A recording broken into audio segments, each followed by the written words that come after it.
Khesari Lal since a very long time उनकी जो जो सिनेमा किया है उन्होंने या जो गाने किए उन्होंने इतने वो नागिन वाला बेटा वो डांस जो करते सच। जो लोग बोलते हैं कि भोजपुरी ट्रेंडिंग स्टार को गाना गाना नहीं आता है, क्या कर रहे हैं यार तू? एक्टिंग करने नहीं आता है, अबे जल्दी बोल, कल सुबह पनवेल निकलना है। मतलब कॉमेडी करने नहीं आता है, उनके मुंह पे तमाचा है, वीडियो उनको जरूर दिखाइएगा और उनसे बोलिएगा ये क्या बात करता है यार?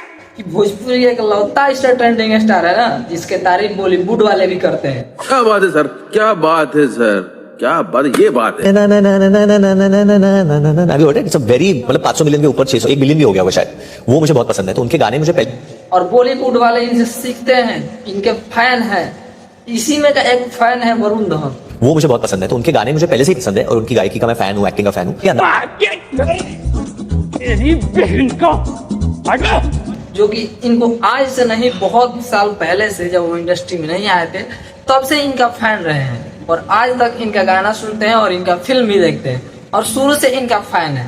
और जो लोग हमारे भोजपुरी को होकर, बिहार के होकर, यूपी के होकर खेसारी लाल यादव को सपोर्ट में नहीं रहते हैं, खेसारी लाल यादव को बुरा भला बताते हैं, उनके मुंह पर तमाचा है ये वीडियो, उनको जरूर दिखाइएगा। इनके फैन सिर्फ यूपी बिहार वाले नहीं है, इनके फैन बॉलीवुड वाले भी हैं और बॉलीवुड वाले की तारीफ कर रहे हैं। मतलब ये तारीफ सुनने के बाद दिल एकदम खुश हो जा रहा है कि भाई एक्टिंग का फैन हूँ। ये अंदाजा नहीं है कि खेसारी लाल यादव कितने बड़े हैं। जब हमने किया एक छोटे से बिहार से निकलकर और इतना बड़ा नाम बना लिए, इतना बड़ा पहचान बना लिए कि बॉलीवुड वाले भी इनकी तारीफ कर रहे हैं। ये देखकर बहुत खुशी होता है कि भोजपुरी से निकल कर और बॉलीवुड में जाकर और अपना पहचान बना। Khesari Lal since a very long time उनकी जो जो सिनेमा किया है उन्होंने या जो गाने किए उन्होंने इतने वो नागिन वाला बेटा वो डांस जो करते सच के नाम बनाना, और उस नाम के बदौलत आपको जब तारीफ मिलती है ना सर, तो बहुत खुशी होती है। और मतलब हमारे लिए, भोजपुरी के लिए तो बहुत ही गर्व, बॉलीवुड वाले तारीफ कर